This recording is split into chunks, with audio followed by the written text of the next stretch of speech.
Now, if you're anything like me, you're not a huge fan of annoying people, especially when you're forced to be in the vicinity of them, and when it's unavoidable. That's why sometimes we find family members so much more annoying, because a lot of times you can't avoid them. There's just no way to get around them because you're in the same house as them. But I want to talk about one particular type of annoying people, and that's annoying people on planes. And on planes it's particularly bad, I think, because there's legitimately absolutely no way you can avoid them.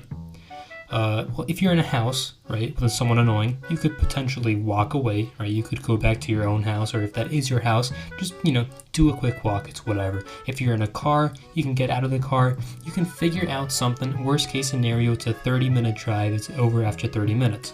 On planes, though, that's where it sucks, because plane rides are long, right? Worst case scenario, you're hitting like 16 hours, and on top of that, you legitimately, in no feasible capacity, can leave the plane. I mean, you could. I don't recommend it. And so that's why I think annoying people on the plane are so bad. The first example that comes to mind for me is babies. Babies are so legitimately annoying on planes. The ones that are quiet, I have no issue with. They're cute, they're sitting there, they're doing their own thing, I'm completely fine with that. It's the ones that are loud and the ones that continue to be loud that get me. Because there's nothing you can do about them. A lot of annoying has to do with not being able to control something, and babies are nearly the pinnacle of that. The paragon of not having any control over a human being. Once a baby starts crying on a plane, 9 times out of 10, they're going to continue crying for at least 15 minutes. And there's not much you can do about it. You can't ask the mom to take her baby outside the plane. All you can do is sit down, put on some headphones if you have any, and listen to some music. There's really not much you can do, but there's some things, I think. And so that makes it bearable. Personally, I've had some rather unfortunate experiences on the airplane. Not particularly annoying people, but more of like annoying instances. I remember I was on a long flight, it was 12 hours long, and I really had to go to the bathroom. So I'm sitting in front of the bathroom, right? There's 2 bathrooms, one on the left, one on the right. And I'm waiting. I'm waiting for one of these to open up because I gotta go bad. This is like 7 hours in. I was holding it in because I wasn't thinking ahead. And so I've got to go real bad now. These 2 doors are just locked and no one's coming out. In fact, they were locked and closed for such a long time that there was a line forming behind me that was like 5 people long. And it makes me wonder, like in those scenarios, if someone really, really has to go, what do they do? If someone just lets it all out on the plane, right? As they're waiting in line for the bathroom, what is the protocol on the flight attendant's side to clean that up and figure out that mess? Because I mean, it's probably going to smell really bad. There's not much you can do about that, right? Surely.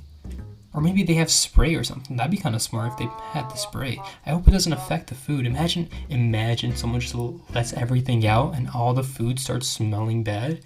That'd be atrocious. But another type of annoying people is the people who don't know their boundaries. Like people who don't recognize what is and isn't their space. I'm talking about the people who put their feet on the seats in front of them, and the people who put their, this happens sometimes, I swear it does, people who put their hands or like their arm behind their seat. Those people, they gotta learn that not everyone wants their body parts in their own vicinity. And it's so awkward too. A lot of times you just can't muster up the courage to tell them like, dang, move your body parts. Like, I don't want your feet next to me. I've never heard anyone complain about this, but I think it's a bit strange is when people have their hair like behind their seat. Like when someone has long hair and it just goes over their seat. That's like, it's tolerable, but it's just a bit, I don't know. I don't want to say it's unsanitary, but it feels, if I could tell them in some anonymous way that they should move their hair over to their side of the seat, I would. It's essentially what I'm trying to say.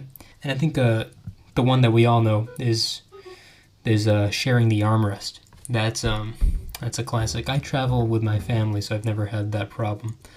But I've been lucky enough, and most of the flights that I've gone by myself, I've just avoided using the armrest, and so has the person sitting next to me. I've just been rather fortunate with that. But I think if it came to a situation in which someone wanted to use the armrest who was sitting next to me, I think I would just let them use it. I don't I don't know that I'd have the courage to tell them that we should split it 50-50 and you can have the top, I can have the bottom, or something like that. It was just, I would probably just let them take it. I remember when I was younger, I would, and I still feel really bad about this.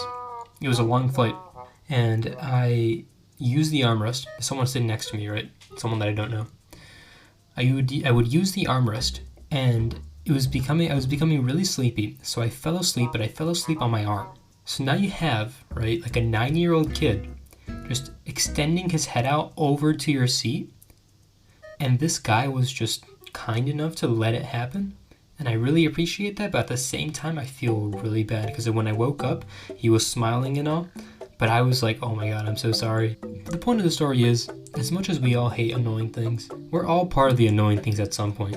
So, to some degree, it's reasonable to allow the annoying things to happen. I think that's the moral of the story. And yeah, that's it.